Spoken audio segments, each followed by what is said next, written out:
mana bisa turunan Tionghoa nih, Cina nih, Kristen lagi. Tidak merasa menjadi boneka orang yang ada ambisi politik 2014? Tidak ada. Dua-duanya didukung oleh partai. Dua-duanya di belakangnya para cukong. Selamat malam, selamat datang di Mata Najwa. Saya Najwa Shihab, tuan rumah Mata Najwa. Dua pasang calon gubernur DKI siap bertarung merebut suara dan simpati. Kursi Jakarta 1 memang menggiurkan, bisa jadi batu loncatan untuk berbagai jabatan. Semua cara ditempuh kandidat, mulai yang halal abu-abu sampai yang jelas-jelas melanggar. Sering tak jelas beda antara nafsu berkuasa dan niatan mengabdi pada warga. Inilah Mata Najwa, sang penantang.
Malam ini telah hadir di studio Mata Najwa kandidat Gubernur DKI Jakarta bernomor urut 3 yang memimpin perolehan suara di putaran pertama Pemilu Kada DKI Jakarta, Joko Widodo. Selamat malam Pak Jokowi. Selamat malam Mbak Nasba. Terima kasih sudah ada di Mata Najwa. Pak Jokowi, 2,5 bulan jaraknya dari Pemilu Kada putaran pertama sampai nanti 20 September yang kedua. Warga saja yang melihat panasnya suasana politik capek Pak. Ada isu SARA, kebakaran dipolitisasi, kemiskinan. Kalau yang nonton saja capek, apalagi kandidatnya ya? Melelahkan? Iya, melelahkan dan capek sekali memang, betul. Tapi ya itulah sebuah proses yang harus kita lalui. Karena sudah ditentukan seperti itu, jaraknya sudah kita jalani. Banyak yang merasa, aduh seharusnya ini kan adu program, adu karya nyata. Tapi yang terjadi seolah-olah perang urat syaraf nih antara Jokowi dan Fauzi Bowo. Itulah sebuah pendidikan politik yang menurut saya tidak baik. Mestinya di dalam pilkada itu ada adu visi, ada adu solusi, ada adu program, sehingga masyarakat bisa menilai mana yang lebih baik programnya, mana yang lebih baik visinya. Kemudian diadu dalam sebuah debat misalnya, itu lebih memberikan pendidikan politik yang baik. Pak Jokowi, Anda dituding nih hanya bermain citra. Keberhasilan yang ada di Solo itu sebatas digembar-gemborkan, berbeda dengan realitas. Bahkan mantan Ketua MPR Amin Rais mengatakan itu predikat wali kota terbaik di dunia itu menyesatkan. Ini hanya citra saja nih Joko Widodo. Itu yang kalau boleh yang salah itu kan media. Saya itu hanya bekerja kok. Saya bekerja, ya kan. Kemudian ada hasil. Saya bekerja, kemudian ada hasil. Kalau media memberitakan ya itu silahkan media. Kalau saya nggak minta diberitakan, apalagi bayar, nggak pernah saya. Serupiah pun nggak pernah bayar. Jadi Anda menolak sama sekali kalau dibilang itu hanya citra dan beda dengan realitas? Kalau itu hanya pencitraan, nggak mungkin. pada pilkada kedua kita mendapatkan 91%. Masyarakat pasti merasakan bahwa ada hasil yang nyata. Pilkada di Solo ya? Iya, di Solo, hasil yang konkret. Disebut menyesatkan karena katanya dari data yang berhasil diperoleh, tingkat kemiskinan di Solo itu malah meningkat, bukannya malah jadi berbeda.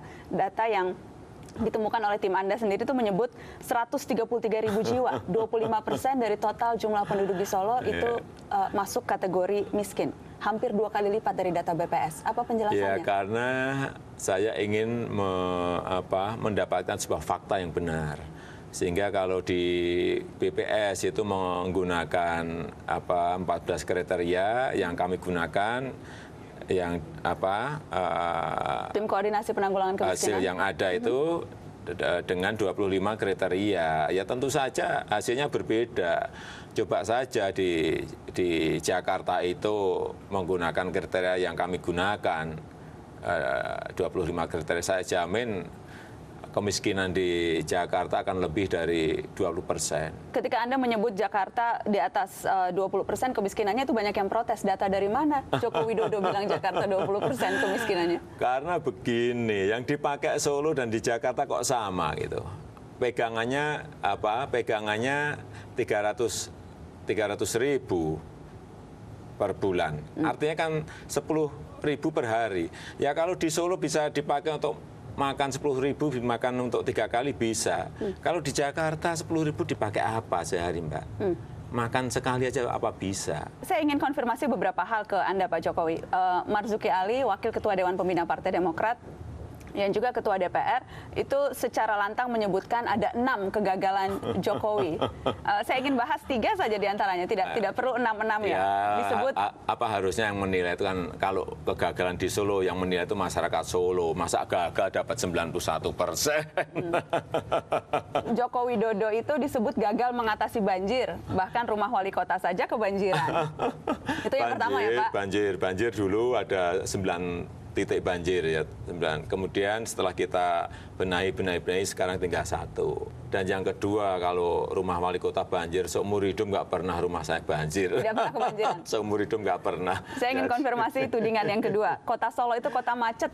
Jokowi tidak punya konsep transportasi. Gimana mau selesaikan Jakarta, Solo saja tidak beres. Ya, mestinya harus ke Solo melihat, itu macet enggak di Solo. Kita ini sudah 5 kali berturut-turut mendapatkan wahana tata nugraha untuk pengelolaan manajemen lalu lintas. Dan terakhir kita mendapatkan wahana tata nugraha kencana yang sudah 20 tahun tidak pernah diberikan gitu loh. Jadi itu tidak berdasar tudingan itu? Itu yang menilai kan Kementerian Perhubungan. Tudingan yang ketiga, Pak, belum mampu mengatasi masalah sampah. Sistem pengelolaannya tradisional, tidak ada solusi yang tepat.